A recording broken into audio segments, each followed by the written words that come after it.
And Dylan, how do you, as a company, how do you guys manage, like, because when you guys give an offer, cash offer, right? You're saying, hey, we're gonna close on it. We're not gonna do an inspection. We're gonna buy it as is. Right? Yep. What happens if you guys get in there after you've purchased it and then you just discover it's a mess behind the walls and all that? How do you guys Mhm. as a company eat that cost, and what's the philosophy behind that? Because it's kind of Yeah, risky, right? It's kind of risky. definitely risky. So a couple of things. One is volume solves a lot of problems, right?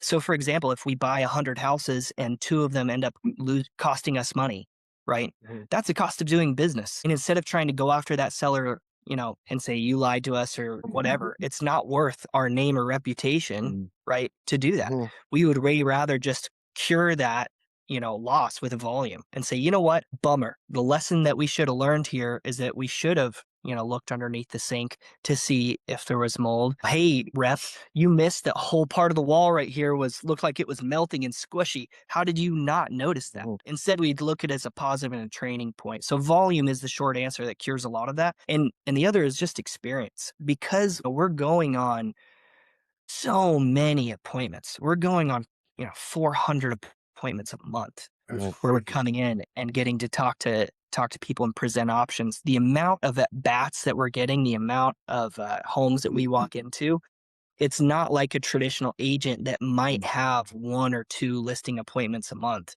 My guys, I'm training them. We're going on 25 to 30 appointments a month, almost every single day. They're out meeting with the seller, going over the value proposition and Now, being is that norm for you as far as numbers, or does that fluctuate the way the market changes? So, like right now, the market is a little bit slower market yeah. time, things like that. So, are your appointments higher in this type of market as opposed to when they were when COVID hit and everything went nuts? The short answer to that is that we are very steady. So since COVID, we've grown steadily by roughly the last 2 years, we've grown by 37%.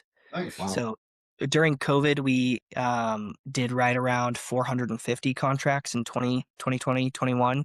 And last year we closed over 900 Nice. contracts. And again, key to understand that there is a mix of traditional in Sure. that, right? Like how many active listings do you guys have right now off the top of your head, if you know? We have Don't cheat. over Don't cheat. 100 You're properties cheating. on You're the cheating. market. You're cheating. You're looking on the computer.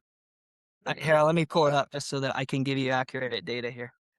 So we have 38 pending listings right now and 66 active. So here's a question that's on everybody's mind that most people won't ask. So I call you up, John, I got this chick.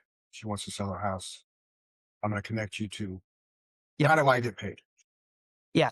So how you get paid is that, so first and foremost, we are not taking any of our agent partners' clients, period. Right. Right. Right.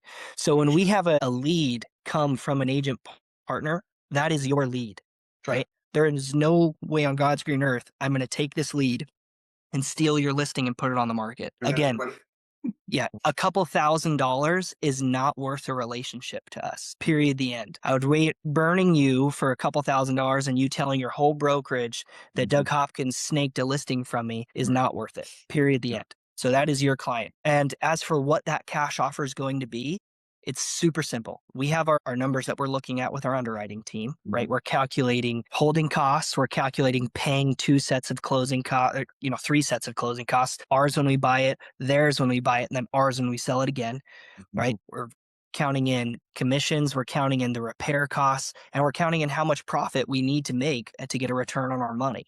Right. And again, every property is different because it has different hold time and different amounts of repairs. Right. Right.